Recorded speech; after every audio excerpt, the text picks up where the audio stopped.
Damian Cross signed the divorce papers the same way he signed billion-dollar acquisitions, without hesitation.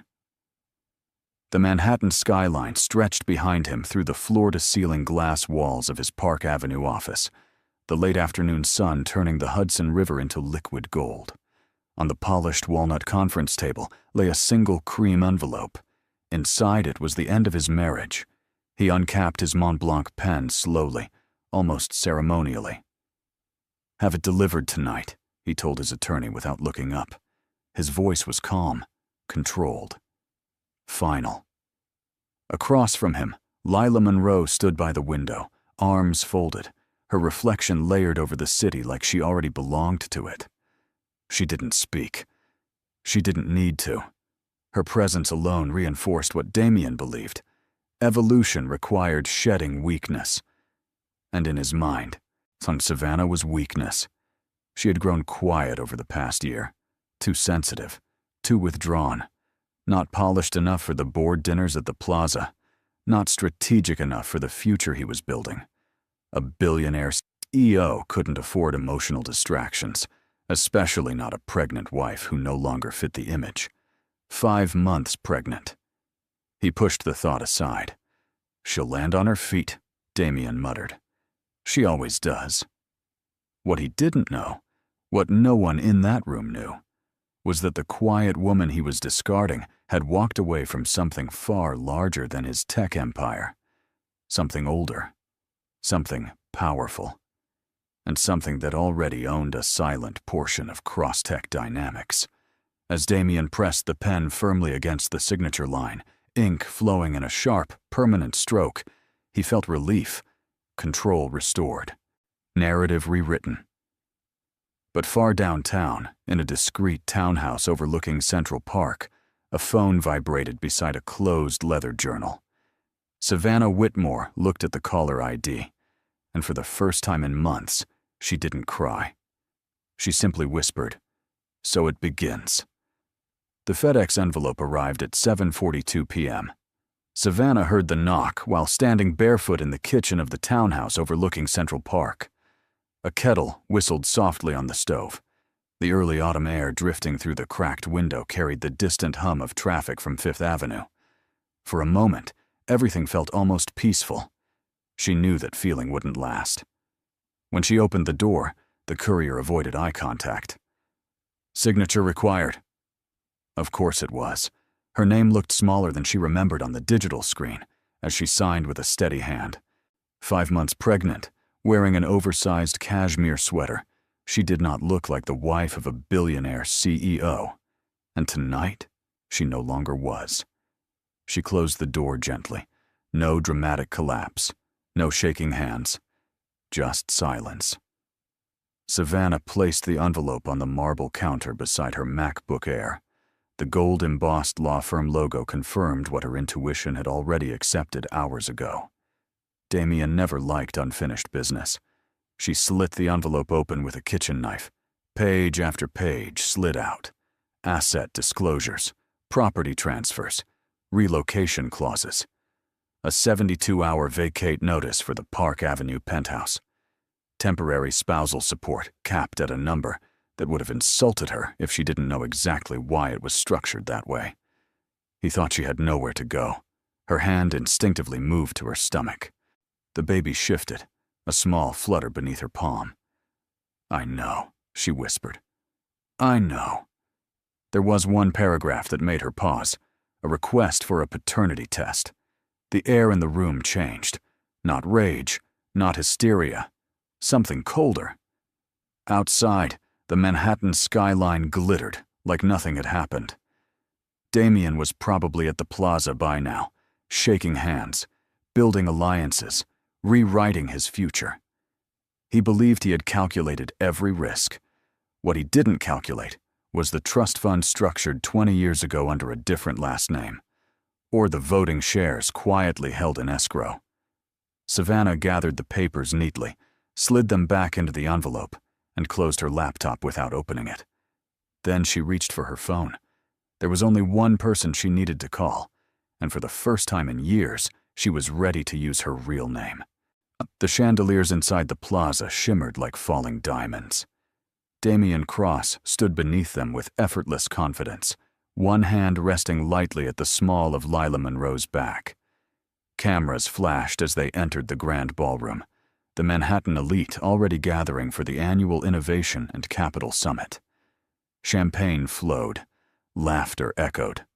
The skyline beyond the tall windows glowed against the darkening sky. He looked composed, unbothered, victorious. "Mr. Cross," a reporter called smoothly, stepping forward. "Is it true you've separated from your wife?" Damien adjusted his cufflinks, platinum, understated, deliberate. "We've chosen different paths," he replied evenly. "I wish her well." Lila's red Dior gown caught the light as she tilted her head closer to him, a silent reinforcement of the image he wanted the world to see. Strength, progress, forward motion, no vulnerability. Inside, however, something flickered. Not guilt, but irritation. The timing wasn't ideal. The SEC inquiry rumors had already stirred unease in the market. Personal headlines were a distraction. Across the ballroom, executives whispered. Investors observed.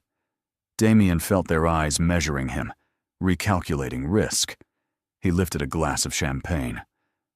"To growth," he announced lightly to the small circle forming around him.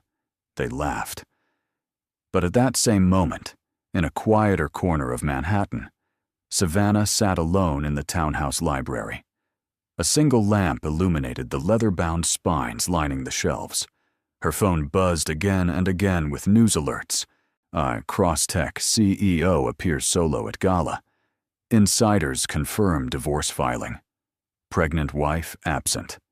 She didn't open the articles. Instead, she opened her laptop. The Caldwell Sovereign Capital portal required a secondary authentication code. She entered it calmly.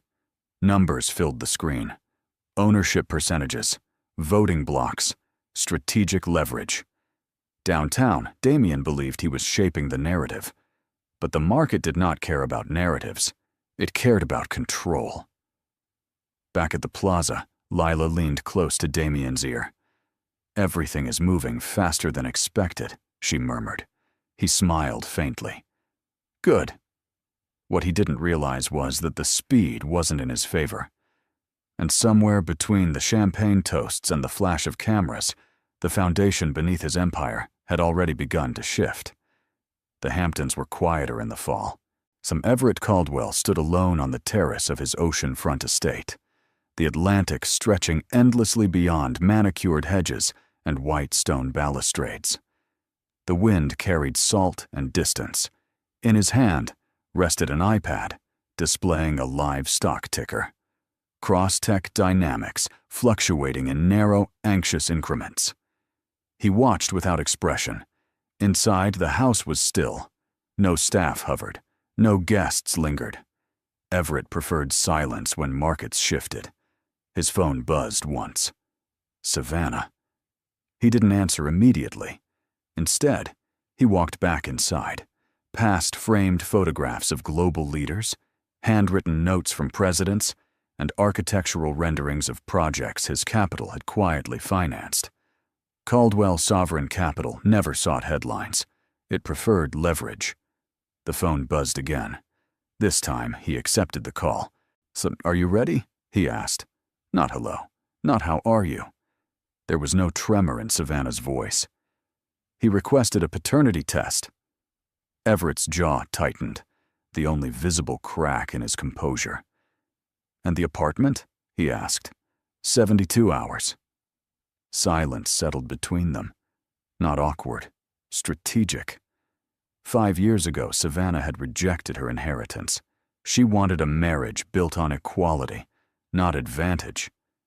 Everett had warned her that powerful men often loved what they believed they controlled. Now the lesson had come due. "I won't step in publicly," Everett said evenly. "Not yet." "I'm not asking you to." That answer shifted something inside him. Outside the study windows, waves crashed steadily against the shore. Markets were built on perception. Control was built on timing. Crosstech's voting structure appeared airtight, but Damian Cross believed his majority stake insulated him. But Caldwell Sovereign Capital held layered instruments, convertible notes, silent equity, escrowed shares accumulated slowly over years. Savannah had never used them, until now. "You understand what this triggers," Everett said quietly. "Yes." Board review, emergency shareholder meeting, media scrutiny, a war without noise. In Manhattan, Damian was likely celebrating momentum. In the Hamptons, Everett opened a secure email thread marked contingency. He typed only 2 words: proceed quietly. And for the first time since his daughter walked away from his empire, Everett Caldwell felt something unexpected. Not anger, not regret. Pride. Monday morning opened red. Damian stood in his corner office before the markets fully stabilized, while watching Crosstech Dynamics dip 3.8% within the first hour of trading. The numbers scrolled across the Bloomberg terminal in sharp, unforgiving lines of white and red. It wasn't catastrophic, but it wasn't normal. "Investor jitters," Lila said smoothly from the conference table, flipping open her MacBook Pro. The divorce headline spooked a few institutional funds. "It'll correct." Damian didn't respond immediately. His reflection in the glass looked steady, but his jaw had tightened. He had weathered worse volatility during acquisition cycles. This felt different. "Who's selling?" he asked. "Nothing major," she replied. "Retail volume. Some minor rebalancing." Minor. Yet someone was buying. A quiet accumulation. Steady, disciplined. Not aggressive enough to trigger alarms, but precise enough to matter. But Damian leaned closer to the screen. "Pull the ownership breakdown," he ordered. Within seconds, charts populated the monitor. Layered entities. Shell funds. Proxy holdings. Clean. Almost too clean. "Have legal flag any new voting blocks above 2%, he said. Lila hesitated, barely noticeable. Already in motion. He nodded, but unease crept under his skin. By noon, the drop stabilized. Financial news outlets framed it as temporary turbulence. Analysts reassured viewers that Crosstech's fundamentals remained strong. But fundamentals weren't what bothered Damian. Control did.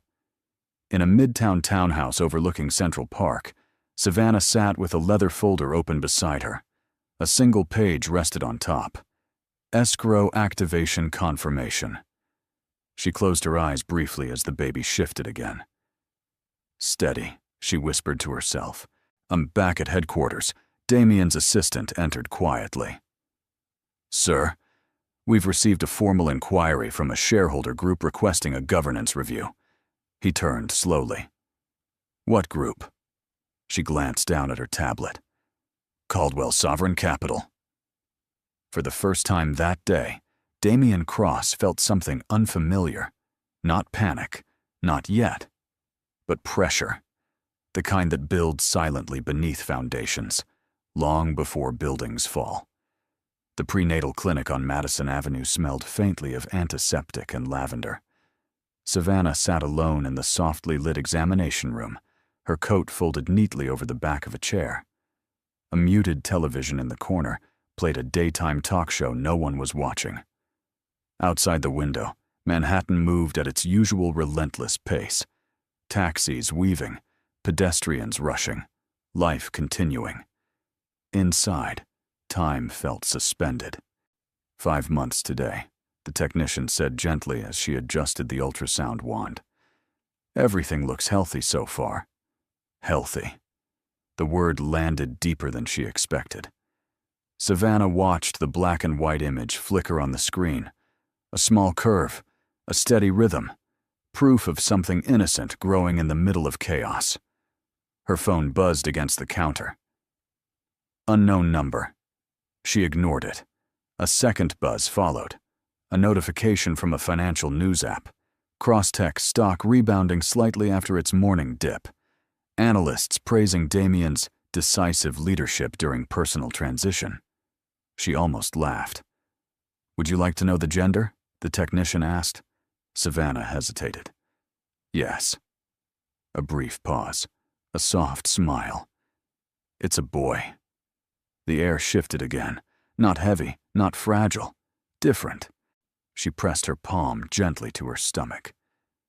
"Hi," she whispered under her breath. For a fleeting second, the pain of the divorce, the humiliation of the paternity clause, the looming board battle, all of it faded beneath something far more powerful. Responsibility. Strength. When the appointment ended, she scheduled the next visit herself. No assistant, no driver waiting outside. Just her and the quiet echo of her own footsteps in the hallway. As she stepped onto Madison Avenue, the autumn wind brushed against her hair. She pulled her coat tighter and opened her phone. Missed call. Damian Cross. She stared at the screen. He had never called during work hours before. Not once. The phone buzzed again. This time, a secure notification from Caldwell Sovereign Capital. Emergency shareholder session confirmed. Savannah exhaled slowly. Damian thought this was about custody leverage. He thought it was about money. But as traffic lights changed and the city roared around her, Savannah realized something he hadn't yet understood. This wasn't about survival anymore. It was about legacy. The elevator ride down from the Park Avenue penthouse felt longer than it ever had. Savannah stood alone inside the mirrored walls, one hand resting lightly on her stomach, the other gripping the handle of a single carry-on suitcase. The digital panel counted down the floors in silent red numbers.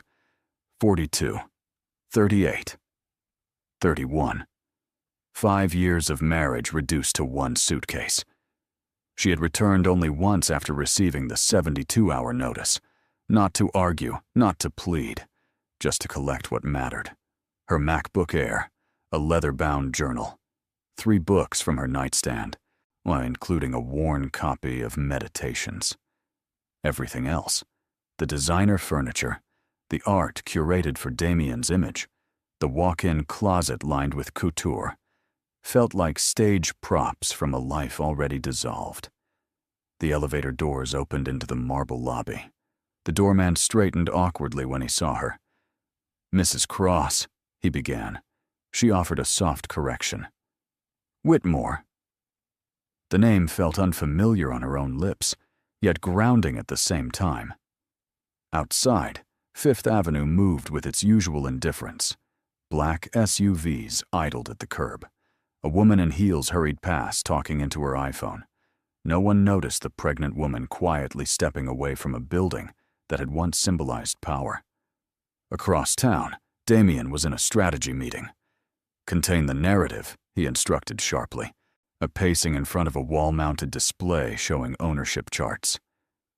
"The Caldwell inquiry is procedural, nothing more." But as Savannah's car pulled away from the curb, not a chauffeured Mercedes this time, just a simple black sedan she'd ordered herself, a notification pinged across every board member's secure inbox. Escrow conversion initiated. Voting rights, pending activation. Damian's assistant froze mid-sentence in the conference room. "Sir, you need to see this." Back in the car, Savannah looked out at the Manhattan skyline shrinking behind her. She didn't cry. She didn't look back. She simply opened her phone and typed a short message. "I'm ready." Some departures are defeats, others are declarations. And Damian Cross had just lost more than a wife. He had lost the illusion of control. By Tuesday afternoon, the boardroom felt colder than usual. Damian stood at the head of the long glass table, sleeves rolled precisely to his forearms, projecting control. Behind him, a floor-to-ceiling screen displayed Crosstech's ownership map, neat, layered, and suddenly unstable. "Escrow conversion doesn't automatically shift majority," he said firmly. "It's procedural leverage, nothing more." Around the table, directors exchanged glances. Procedural didn't usually move markets. Lila Monroe sat to Damian's right, composed as ever. Her charcoal blazer was sharp, her posture immaculate. She had always been the steady one during turbulence. "Investor sentiment is sensitive," she added smoothly. "If we appear defensive, it feeds speculation. We stay calm." Damien nodded. He trusted her. What he didn't see was the second phone resting face down beside her legal pad, a private line separate from company devices.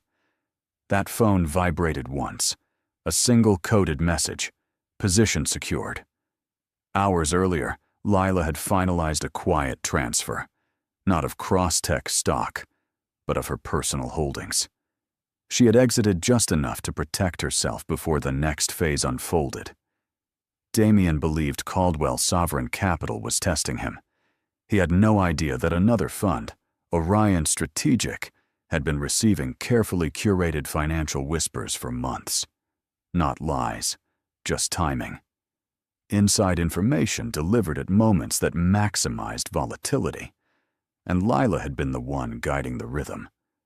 Back at headquarters, a junior analyst entered the boardroom with pale urgency. "Sir, Orion Strategic just disclosed a 6.4% stake." The room shifted. But Orion was not passive capital. It was predatory. Damien's jaw tightened. "Since when?" "This morning." Lila leaned forward, feigning concern. "That explains the unusual buy pressure." Damien exhaled slowly. Two aggressive shareholders circling at once was coincidence. It had to be. Across town, Savannah sat in a quiet office inside Caldwell Sovereign Capital's Manhattan branch. Documents were stacked neatly before her. No theatrics, no panic. She had anticipated resistance. She had not anticipated a third player. Her phone buzzed with a secure update. Orion confirmed. Savannah's eyes narrowed slightly. This board battle had just become something else entirely. And for the first time, Damien Cross was no longer the only one miscalculating the room. The emergency board session was scheduled for 8 a.m. sharp. By 7:45, the Crosstech's executive floor was already sealed from media access. Assistants whispered in hallways. Security badges were double-checked. The atmosphere felt less like a meeting and more like a pre-trial hearing. Damien entered the boardroom in a navy suit, tailored to precision, his expression composed but unreadable. Overnight, financial media had picked up the Orion Strategic disclosure. Headlines were no longer speculative. Hostile positioning? Leadership instability? He ignored them. What mattered was the math. When the screen flickered to life, legal counsel began outlining the updated ownership structure. Caldwell Sovereign Capital's escrow conversion was now active, fully recognized voting shares. 32%. Orion Strategic held 6.4%. Damien still retained significant equity personally, but no longer absolute control. "See, this is coordinated," one director muttered under his breath. Damien leaned forward. "Orion and Caldwell have no known alliance." "Not formally," legal counsel replied carefully. That distinction unsettled the room. At that same hour, in a discreet conference suite 3 blocks away, Savannah sat across from Nathan Reed. He had been quiet through most of the preparation. Sharp, observant, strategic. "Orion's involvement wasn't ours," he confirmed. "They're opportunistic, but they don't move without signals." Savannah folded her hands. "And who's signaling?" Nathan didn't answer immediately. Back in the Crosstech boardroom, Lila presented a stability projection, projected earnings, expansion pipelines, long-term AI contracts. Her tone was calm, reassuring. "We remain fundamentally strong," she concluded. But then a new slide appeared on the screen. Unscheduled liquidity movement. Executive-level transactions. The room went still. Damien's eyes shifted slowly toward Lila. Her posture remained composed. "Personal diversification," she said evenly. "Filed within regulatory guidelines." The timing, however, aligned perfectly with Orion's acquisition window. Coincidence? Again. or pattern. The chairman cleared his throat. Given recent volatility and shareholder pressure, we must consider a temporary governance review. Temporary. The word echoed louder than any accusation. For the first time since signing those divorce papers, Damian Cross felt something fracture beneath him. Control wasn't slipping. It was being peeled away. Layer by layer. Damian did not wait for the governance review to unfold quietly. By late afternoon, his legal team had filed a supplemental motion in family court, one designed not for justice, but leverage, request for immediate paternity verification. The news broke within hours. Crosstech CEO seeks DNA, confirmation in divorce battle. Financial headlines blurred into tabloid frenzy. Commentators speculated about infidelity. Social media did what it always did. It chose sides without facts. Inside Crosstech headquarters, the boardroom television played the coverage on mute. Directors avoided looking directly at Damian, but the shift in posture was undeniable. Reputation risk was no longer abstract. "Was this necessary?" the chairman asked carefully. Damian's tone was controlled, but sharper than usual. "It protects shareholder interests. Any future financial obligations must be legally clarified." The implication hung in the air. Across Manhattan, Savannah sat in the quiet of Caldwell Sovereign Capital's private office suite. The headline notification appeared on her phone while she was reviewing documentation with Nathan. She read it once, then again. Nathan's jaw tightened.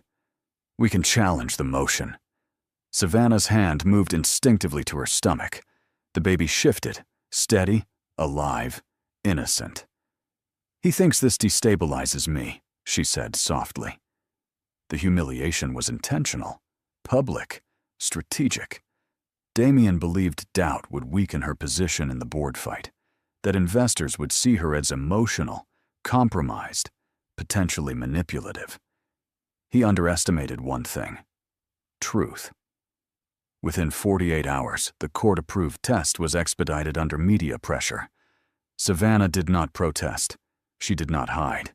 The results came back faster than anyone expected. Confirmed biological father, Damian Cross. Financial news pivoted overnight. CEO's paternity claim backfires. Board questions, judgment amid personal turmoil. Back at headquarters, Damian stared at the report on his desk. The clean, clinical language offered no room for reinterpretation. For the first time since this began, something inside him faltered. He had meant to corner her. Instead, he had exposed himself. And somewhere beyond, stock charts and shareholder percentages, a deeper consequence was forming, one he had not yet calculated. The private dining room at the Ritz-Carlton overlooked a muted stretch of Manhattan, the late afternoon light filtering through tall windows in quiet gold. Damian arrived first. He had chosen the location deliberately. Neutral territory, understated luxury, controlled environment. His Rolex caught the light as he checked the time. 4:58 p.m. At exactly 5 o'clock, Everett Caldwell entered. No entourage, no theatrics, just a tailored charcoal suit and the presence of a man who had shaped markets without ever chasing headlines. Damian stood. "Mr. Caldwell, Mr. Cross." They shook hands, firm, measured, no smiles. They sat. A server poured sparkling water and disappeared. "I assume this isn't a social call," Damian began. Everett folded his hands calmly. "My daughter has endured public humiliation." Damian's expression hardened slightly. "Your daughter and I are resolving a private matter." Everett held his gaze. "You made it public." Silence lingered between them, not tense, but heavy with implication. "You're leveraging corporate pressure to influence a divorce," Damian said carefully. Everett tilted his head. "I'm protecting shareholder interests." The words landed with precision. Damian leaned back. Savannah never mentioned her connection to Caldwell Sovereign. She chose not to use it, Everett replied evenly. She wanted to be loved without advantage. That statement unsettled Damien more than any stock fluctuation. She walked away from voting rights 5 years ago, Everett continued, from capital, from inheritance. For you. The air shifted. Outside, traffic moved steadily along the avenue below. I built Crosstech from nothing, Damien said. No one handed me control. Everett's eyes did not waver. Control is rarely permanent. It is leased, by performance. A subtle warning. You're threatening governance restructuring, Damien pressed. I'm reminding you, Everett corrected. That reckless judgment has consequences. The paternity accusation, the media spectacle, the destabilized board. Damien understood now. This wasn't about revenge. It was about standards. As Everett rose to leave, he paused.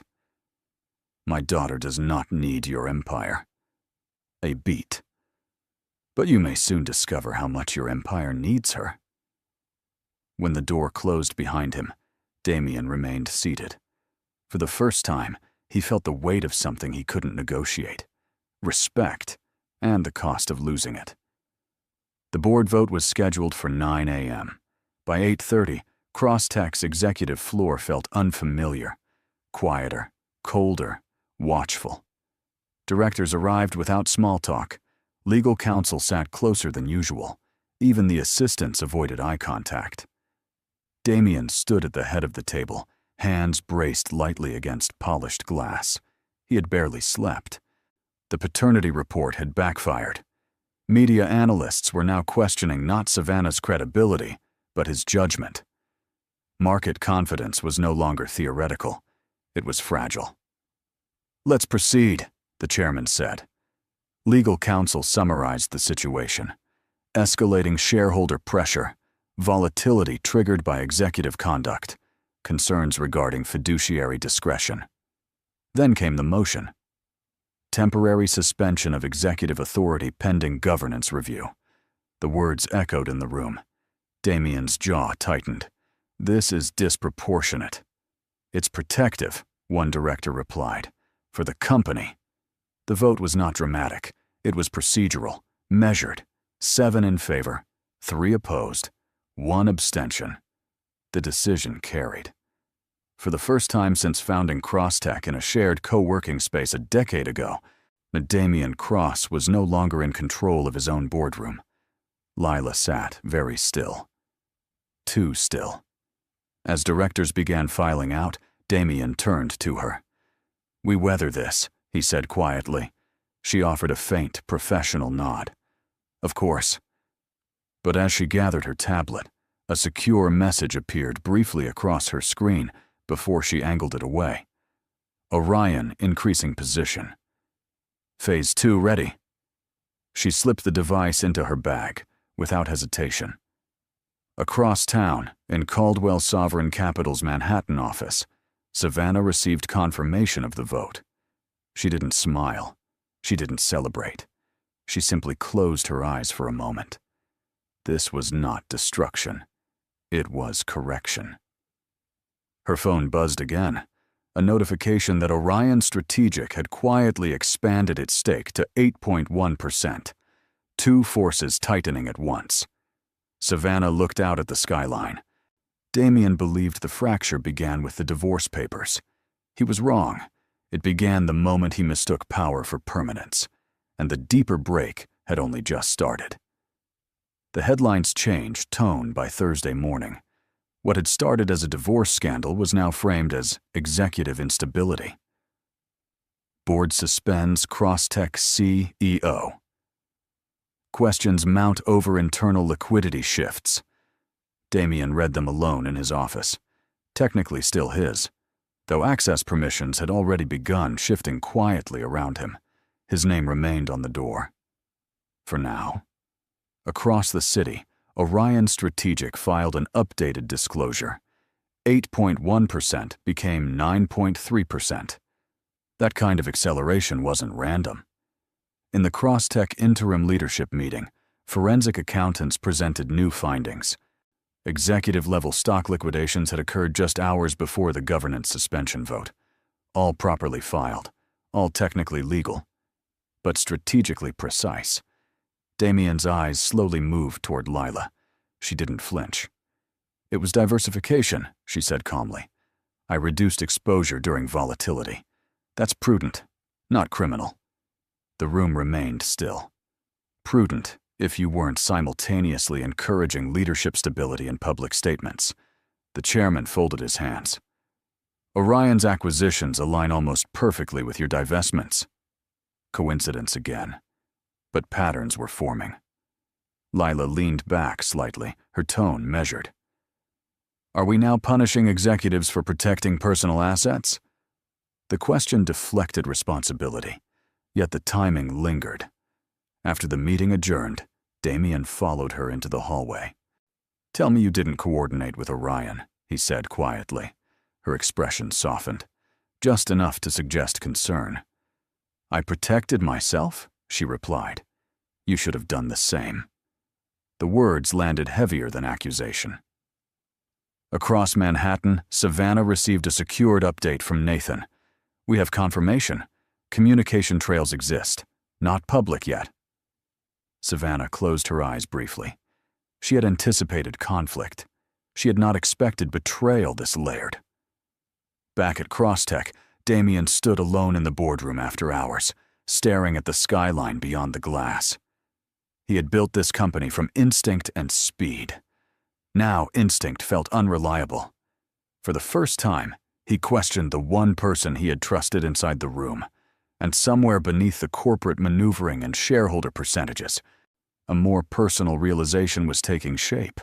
He hadn't just misjudged Savannah, he had misjudged the people closest to him, and the cost of that miscalculation was about to multiply. By Friday, the story was no longer about divorce, it was about credibility. Crosstech's stock opened down another 5.6% after pre-market analysts flagged executive judgment risk in a widely circulated note. Financial networks replayed clips of Damien's past interviews. Bold promises, aggressive forecasts, unwavering confidence. Now the tone was different. Was the CEO distracted? Did personal instability affect corporate oversight? Inside Crosstech headquarters, Damien's access card no longer granted entry to the executive server room. A subtle change, temporary, according to the board. Temporary felt permanent. He stood in the glass-walled conference room that had once carried his authority effortlessly. The skyline beyond seemed colder, more distant. For the first time in years, he had no calendar full of decisions waiting for him. Instead, he had questions. Compliance officers had initiated a formal review into executive stock movements. Nothing criminal, yet. But enough to trigger mandatory disclosures. And Orion Strategic had just crossed 10%. 10% meant influence. Influence meant negotiation power. Across town, Savannah sat at a long oak table inside Caldwell Sovereign Capital's Manhattan office. Nathan placed a thin folder in front of her. "Preliminary communication trail," he said quietly. "Encrypted calls, secondary devices, timing correlations between Lila's divestments and Orion's accumulation windows." Savannah scanned the pages slowly. She did not feel triumph. She felt clarity. Back at Crosstech, Damien finally confronted Lila directly. "Did you signal them?" he asked. She held his gaze calmly. "You're looking for someone to blame. Answer the question." "I made strategic decisions," she replied evenly. The board made theirs. The distance between them widened in that moment. He had mistaken alignment for loyalty. And loyalty, he was discovering, was never contractual. By evening, financial news broke another development. Orion formally requested 2 board seats. The empire Damien built wasn't collapsing in flames. It was being dismantled with paperwork, layer by layer, quietly.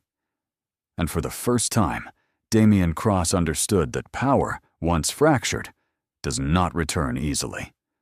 The storm rolled in just after midnight.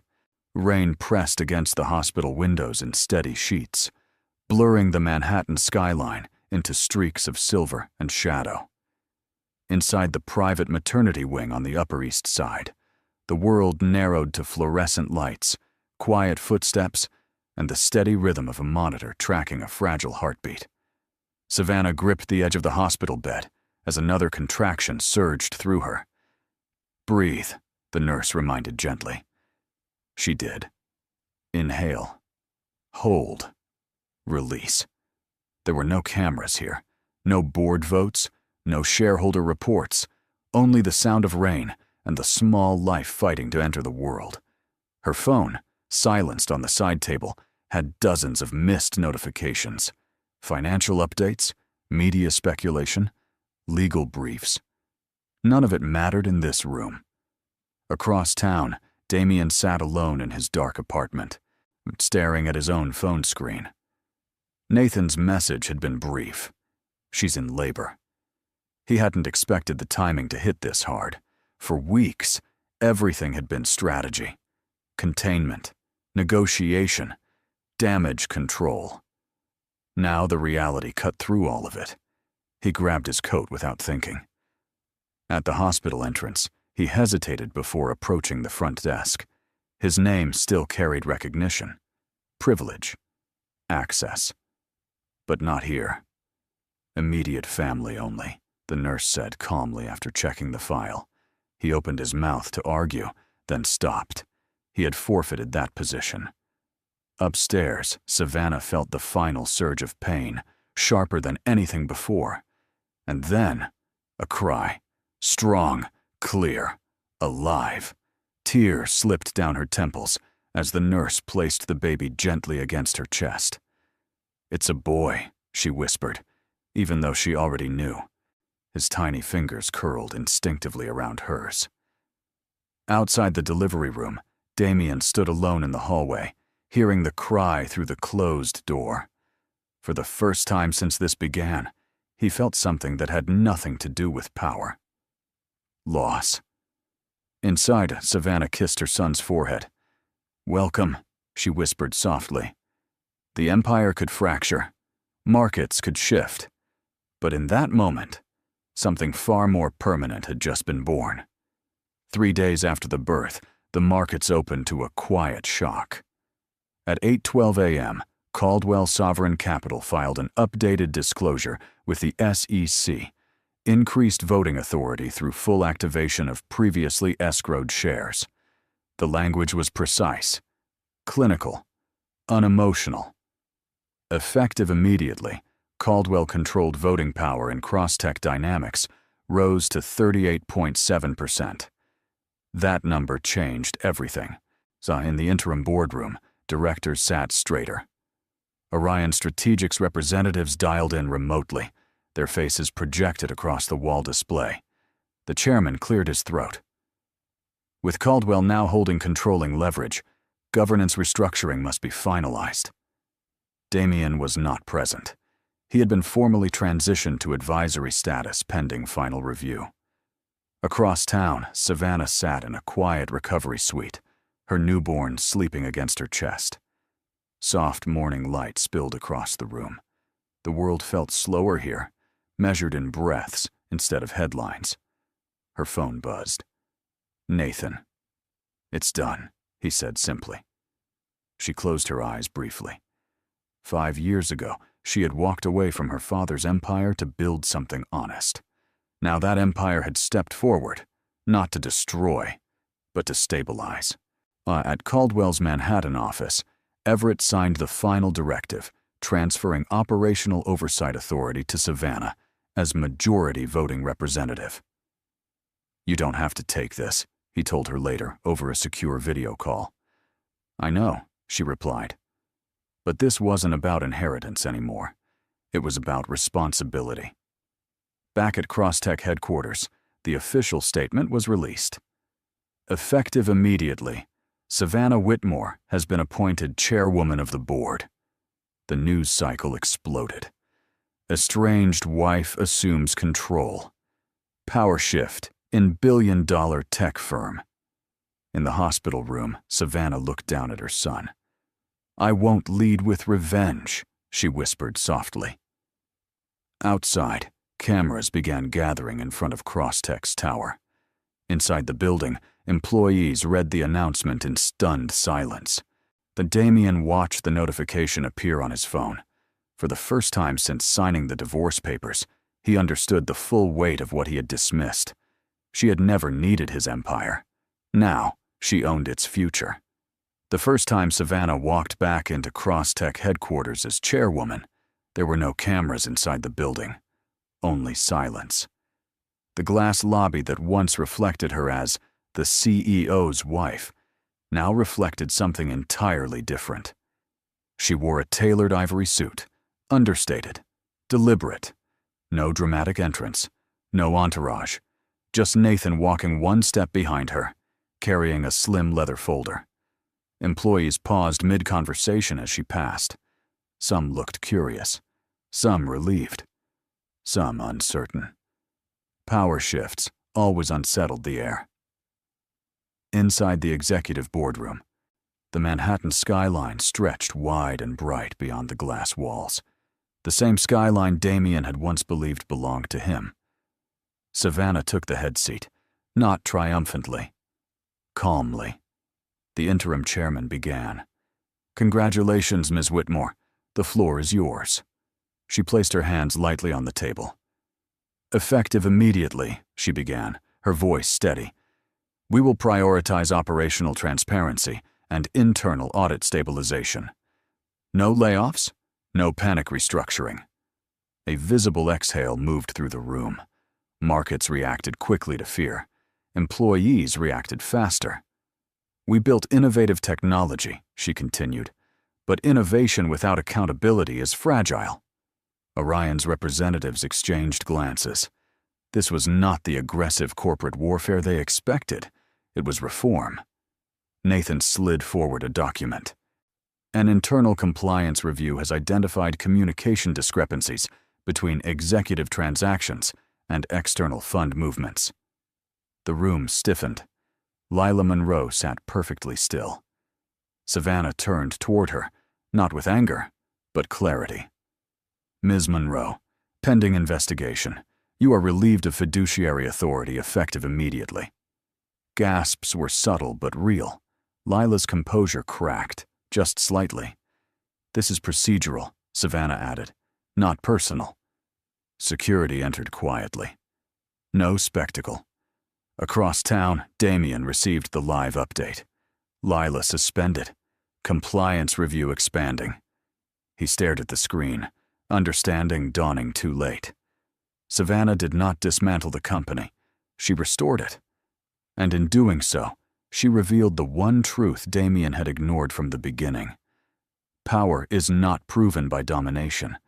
It is proven by discipline. The investigation did not explode overnight. It unfolded. Quietly. Methodically.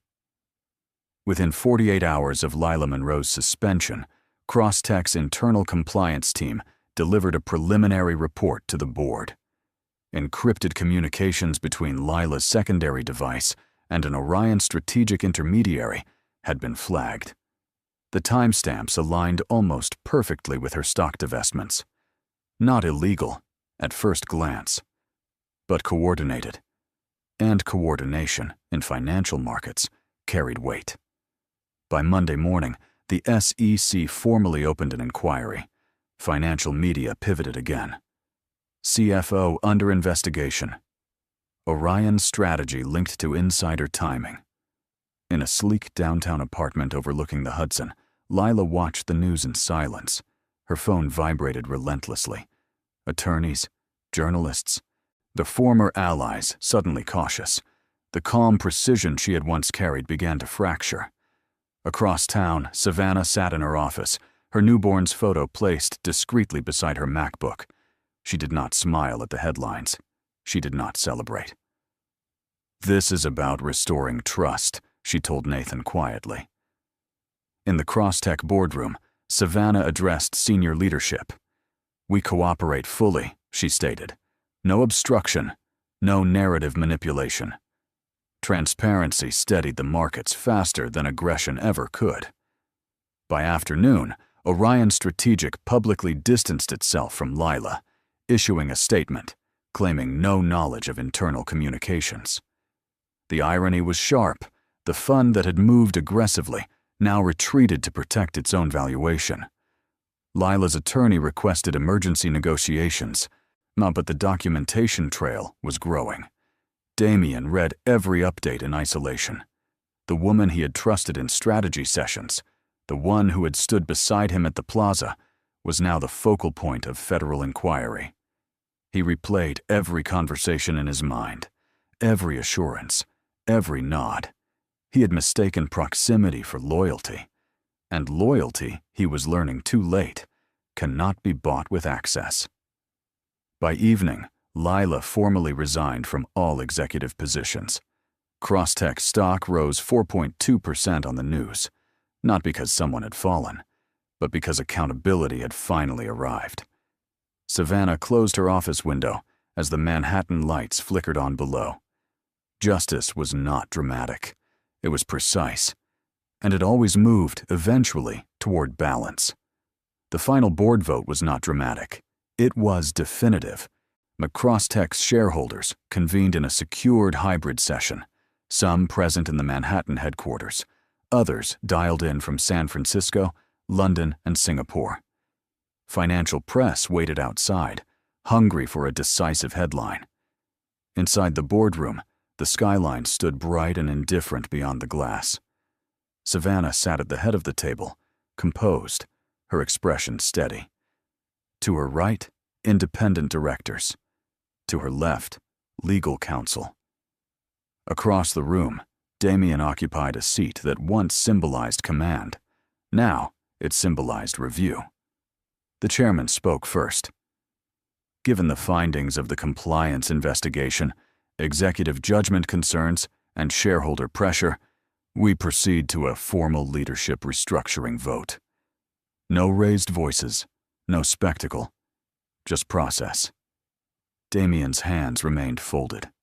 He had prepared arguments about innovation pipelines, long-term contracts, his role in building Crosstech from nothing.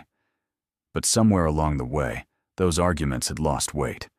The vote passed with overwhelming majority. Damien Cross was formally removed as CEO. He retained minority equity. He retained wealth, but he no longer controlled the company he had once defined as himself. The announcement was released within minutes. Markets responded calmly, almost optimistically. Crosstech stock ticked upward 2.1%. Stability restored. Outside the building, reporters surged. Inside, Savannah rose from her seat and walked toward Damien. There was no hostility in her posture, only clarity. "This didn't have to end this way," he said quietly. She met his gaze. "No," she agreed. "It didn't." There was no triumph in her voice, only truth. He had signed divorce papers, believing he was shedding weakness. Instead, he had severed the one person who would have strengthened him. As security escorted him through the private exit, the lobby felt larger than before, emptier. Power had not been taken from him. It had been transferred through consequence. And in the silence that followed, Crosstech did not feel like an empire lost. It felt like one corrected. 6 months later, Manhattan woke slowly beneath a pale gold sky.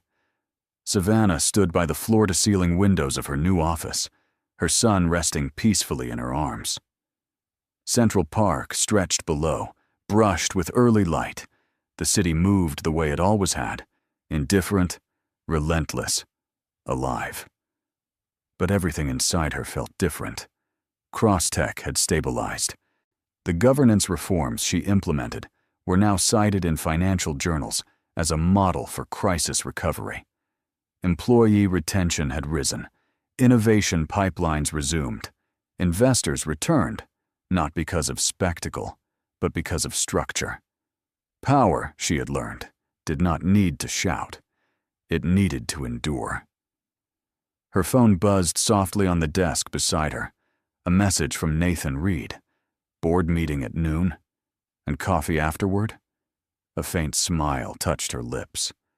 Nathan had never pushed, never positioned himself as savior. He had stood beside her in silence when silence mattered most. In the month since the birth, he had visited often, not to discuss strategy, but to ask how she was sleeping, whether she was eating, whether she was okay. Respect first. Everything else later. Across the river, a Damian Cross walked alone along a quieter stretch of waterfront.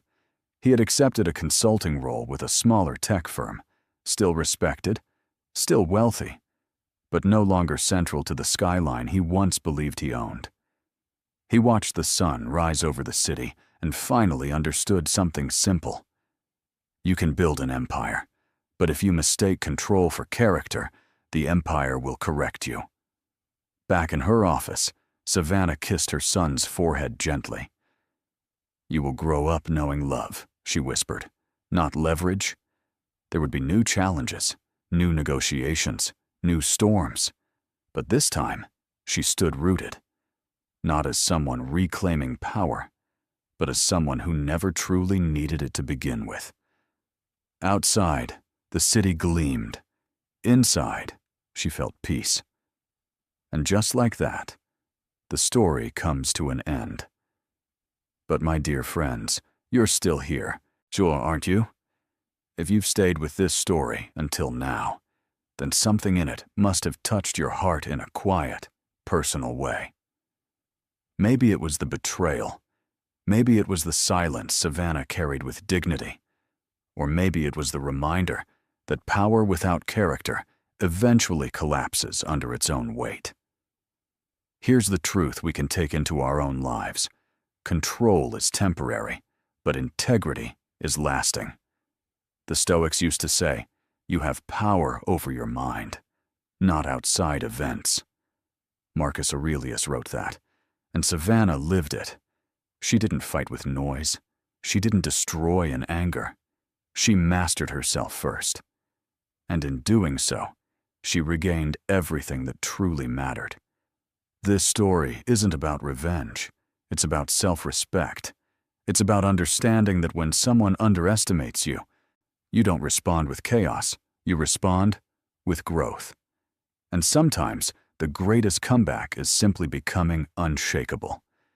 So if this story meant something to you, if it reminded you of your own strength, take a second. Like this video. Share it with someone who needs courage today. And subscribe to the channel so we can keep growing together. Because the real empire we're building here, it's resilience.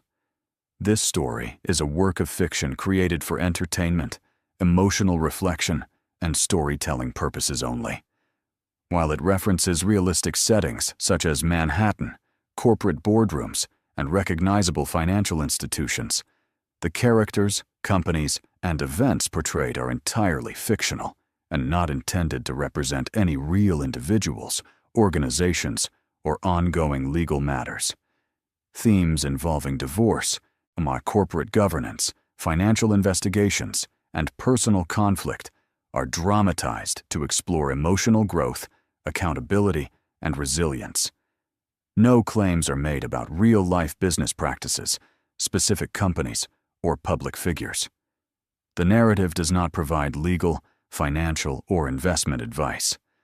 Viewer discretion is encouraged, and the purpose of this content is to inspire thoughtful reflection on integrity, responsibility, and personal strength, rather than to depict factual events.